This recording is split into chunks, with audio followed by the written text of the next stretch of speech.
Hello and thank you for tuning into News Today, where we break down the day's top stories with precision and clarity. Without delay, let's explore the headlines first. The Supreme Court has issued a warning to celebrities and influencers for promoting products unethically. India has contributed $500,000 to the United Nations Counter-Terrorism Trust Fund. CBSE has instructed schools to focus on teaching children in their mother tongue. Climate change can weaken monetary policy transmission, says RBI. India becomes the third largest solar power generator. A report has been released on amplifying the global value of Earth observation.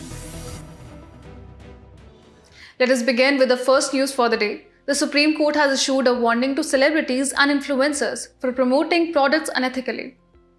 The Supreme Court has also directed the Ministry of Consumer Affairs to submit measures taken against deceptive advertisement, especially in the food sector. This directive highlights the pressing need for regulating advertisements as digital platforms and social media have increased the risk of misleading consumers and enabling unfair trade practices. The regulation is crucial to promote genuinely healthy and safe products, particularly for children, and prevent misleading claims. Moreover, celebrity endorsements significantly influence consumer decisions, especially among their followers and the youth. However, there are ethical concerns surrounding celebrity endorsements.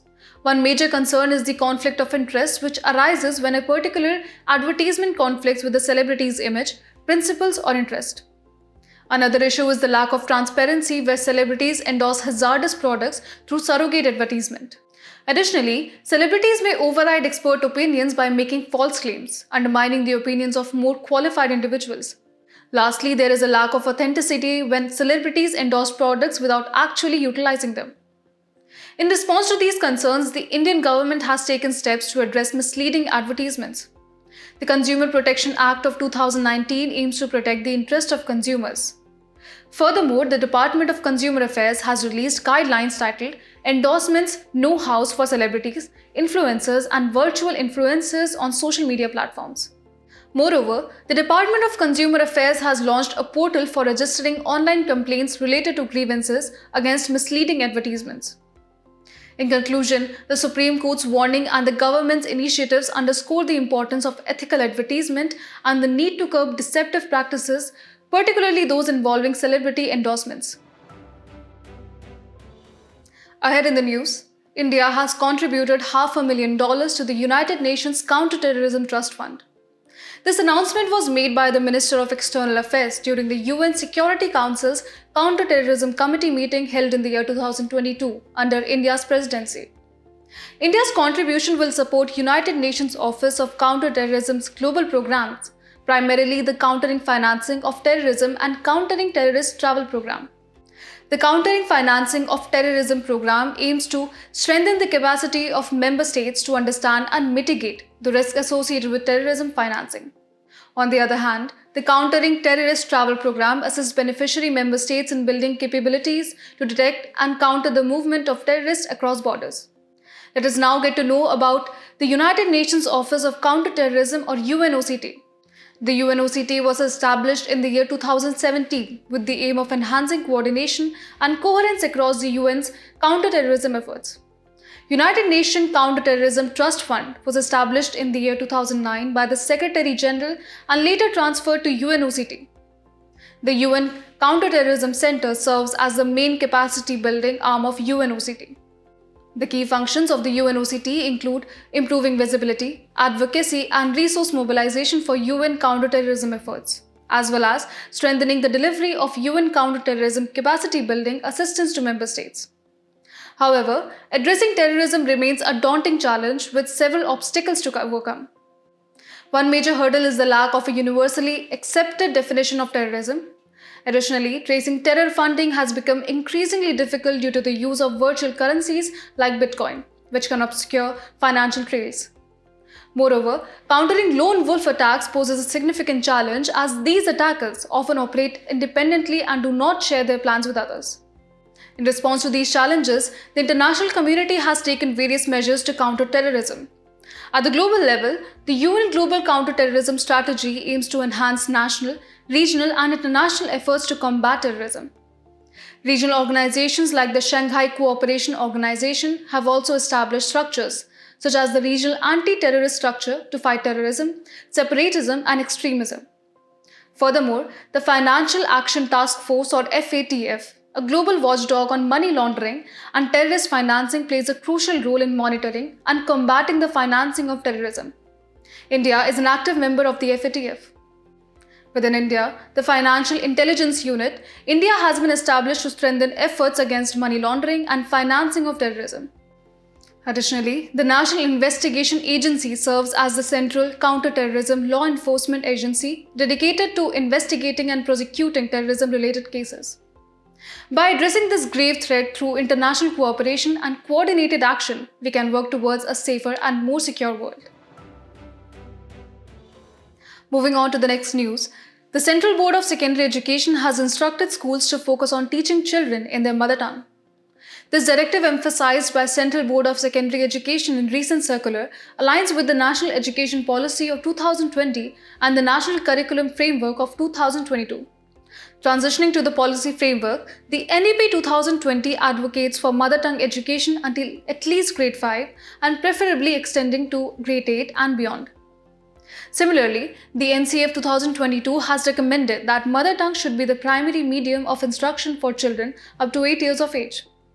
Other provisions also support education in the mother tongue. For instance, Article 350A mandates states to provide primary education to children belonging to linguistic minority groups in their mother tongue.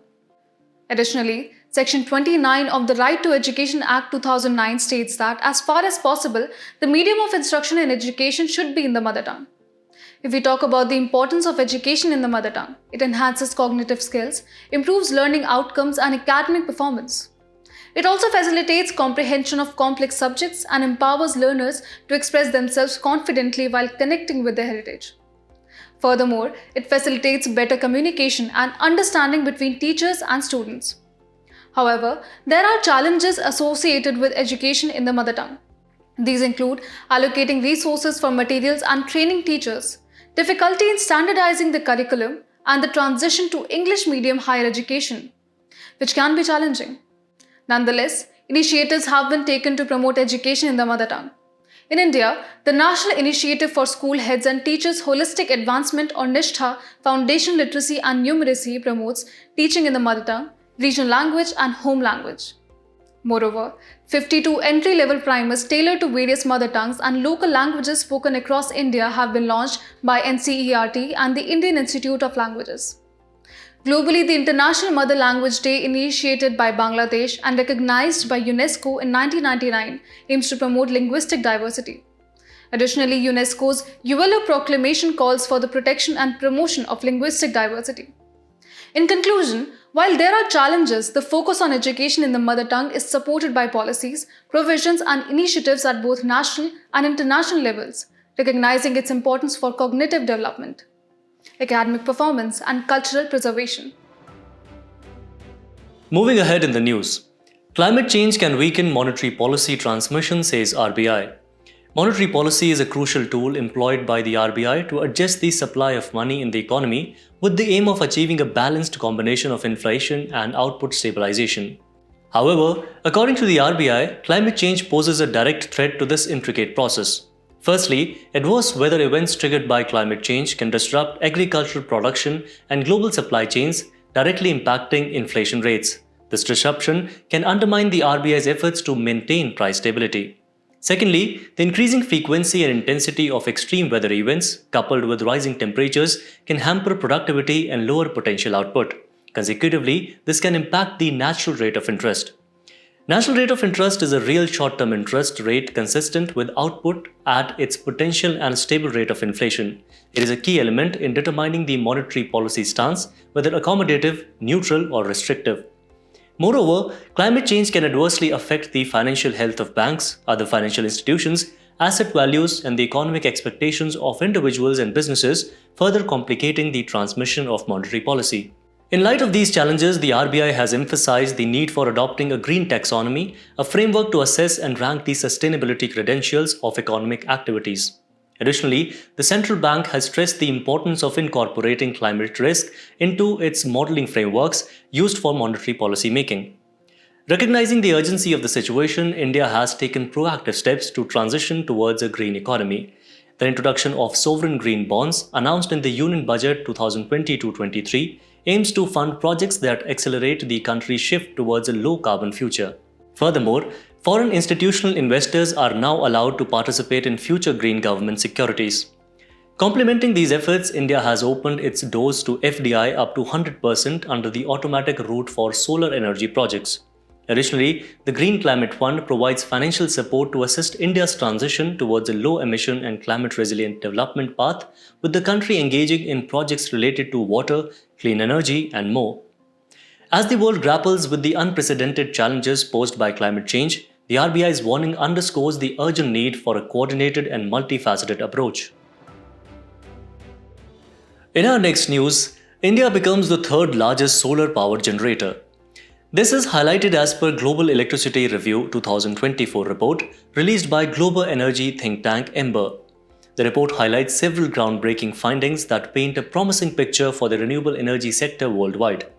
Notably, renewables provided an impressive 30% of global electricity for the first time in 2023, with solar energy leading the charge as the main supplier of electricity growth.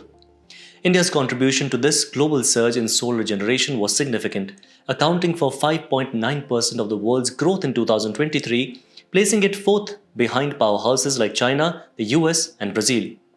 Also, India's per capita emissions from the power sector are just over half the global average and even further below the average in Asia. However, the report also sheds light on some challenges faced by the power sector.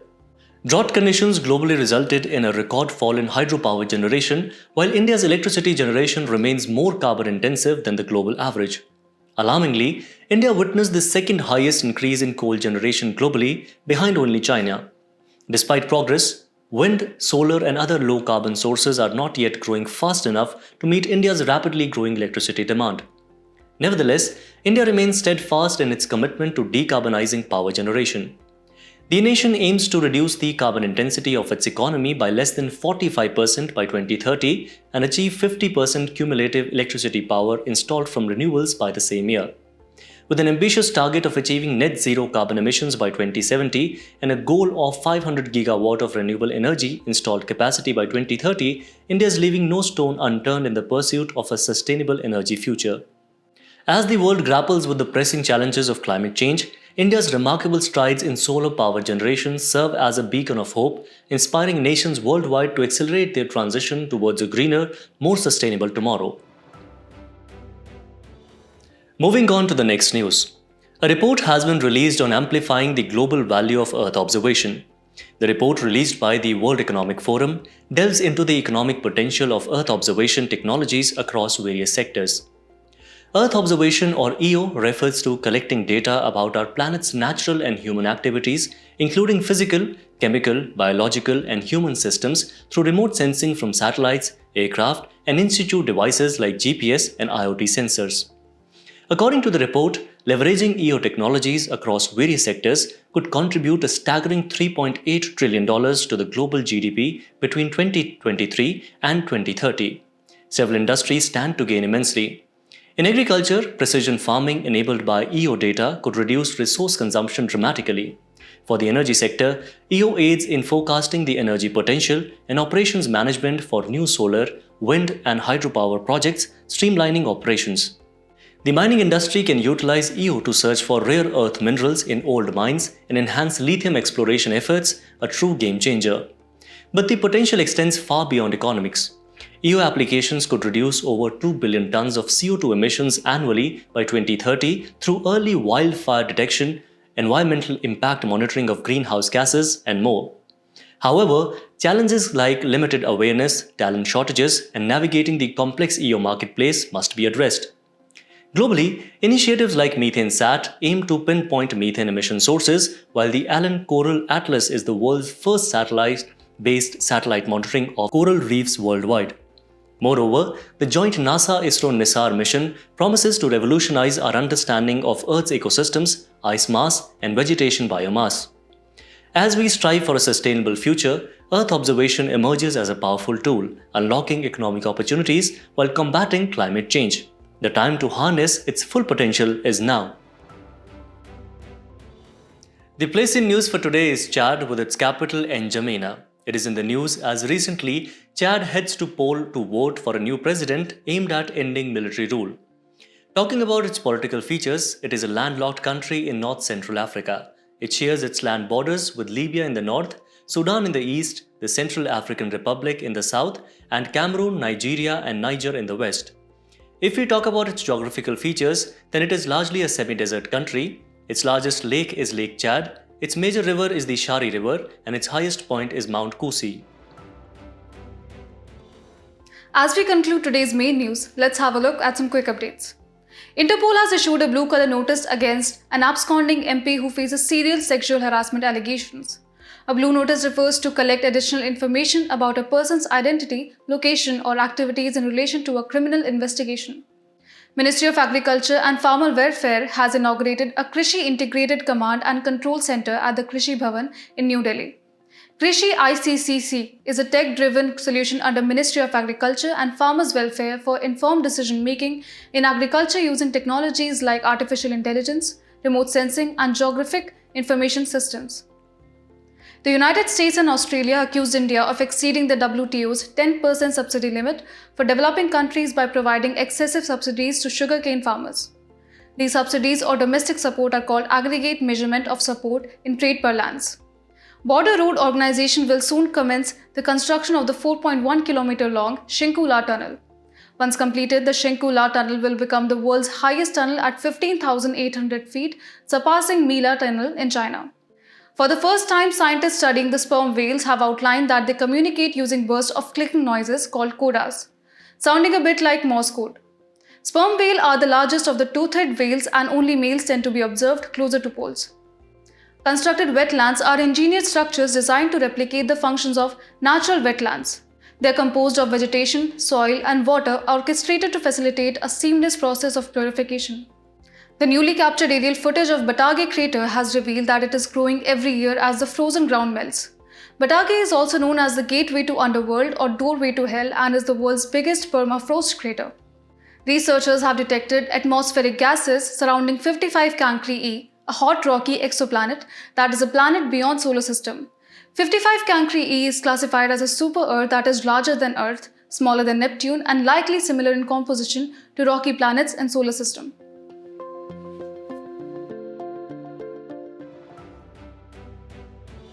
Before we sign off, let's challenge your understanding in today's installment of Test Your Knowledge.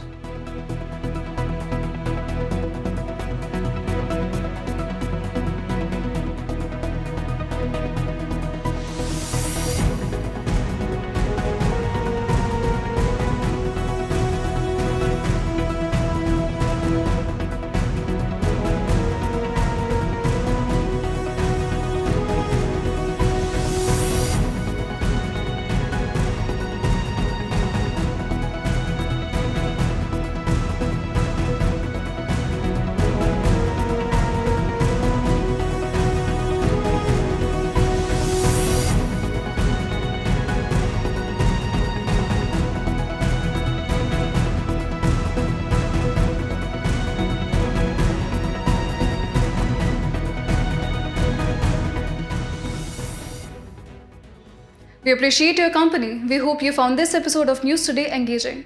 For the solution to today's quiz and to access the PDF version of News Today, remember to visit the provided links in the description.